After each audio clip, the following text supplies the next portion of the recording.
ప్రభువైన యేసుక్రీస్తు వారి శ్రేష్టమైన పరిశుద్ధ నామములో మీ అందరికీ ఈ ఉదయకాలం శుభాలు తెలియజేస్తున్నాం.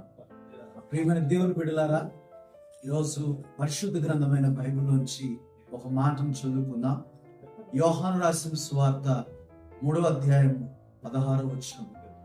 దేవుడు లోకమును ఎంతో ప్రేమించును కాగా ఆయన తన అద్వితీయ కుమారునిగా పుట్టిన వానిందు విశ్వాసం నుంచి ప్రతివాడు నశింపక నిత్య జీవం పొందినట్లు ఆయనను అనుగ్రహించును. లోకం అంటే మట్టి కాదు, లోకం అంటే మనుషులని ఒక మహాకవి చెప్పారు. కాబట్టి లోకంలో జీవిస్తున్న ప్రతి మానవాళిని, అనగా జాతి, కుల, మత భేదం లేకుండా అందరినీ కూడా యేసుక్రీస్తు ప్రభువారు ప్రేమిస్తూ ఉన్నారు. ప్రేమించిన ప్రభు సర్వ మానవాళి పాప పరిహార్థమై కలువరి శిలువలో భూమికి ఆకాశానికి మధ్యలో తన ప్రాణాన్ని బలియార్పణగా అర్పించబడ్డారు. ఆయన కలువరి శిలువలో కాచిన పవిత్రమైన రక్తం ద్వారా ప్రతి పాపమును కడిగి నీతిమంతులుగా చేయడానికి ప్రభు అయిన యేసుక్రీస్తు వారు ఇష్టపడ్డారు. దేవుని వాక్యం చెప్తుంది, రక్తము చెందింపకుండా పాప క్షమాపణ లేదని దైవవాక్యం చెబుతా ఉంది.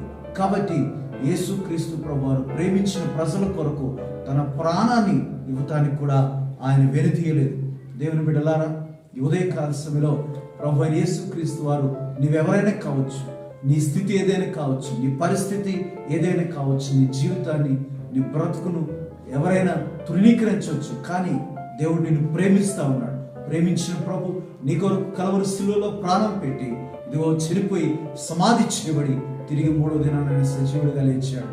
అటువంటి ప్రభు తన 2 చేతులు చాచి మత్తయి సువార్త దేవుని వాక్యం చదివిస్తుంది. 11వ అధ్యాయం 28వ వచనంలో, ప్రయాసపడి భారం మోయించుకుని సమస్త జిల్లారా నా ఎద్దుకు రండి, నేను మీకు విశ్రాంతినిస్తాను. యేసుక్రీస్తు ప్రభు నిన్ను ప్రేమించిన ప్రభు నీ కొరకు ప్రాణం పెట్టి నీ జీవితాలు నెమ్మదిని, సమాధానం, శాంతిని అనుగ్రహించడానికి ఆయన ప్రేమతో నిన్ను పిలుస్తున్నాడు ఉదయకాల సమయంలో. కాబట్టి ప్రేమించిన ప్రభు ప్రేమకు లోబడి దేవుని యందు నీ జీవితాన్ని కట్టుకొని ఆశపడినట్లయితే ఉదయకాల సమయంలో దేవుని కొరకు రా. దేవుడు నిన్ను, నీ కుటుంబాన్ని దీవిస్తాడు. శాశ్వతమైన ప్రేమ నీకు, నీ కుటుంబానికి సదాకాలం తోడైన గాక. May God bless. దేవుడు మిమ్మల్ని దీవించును గాక.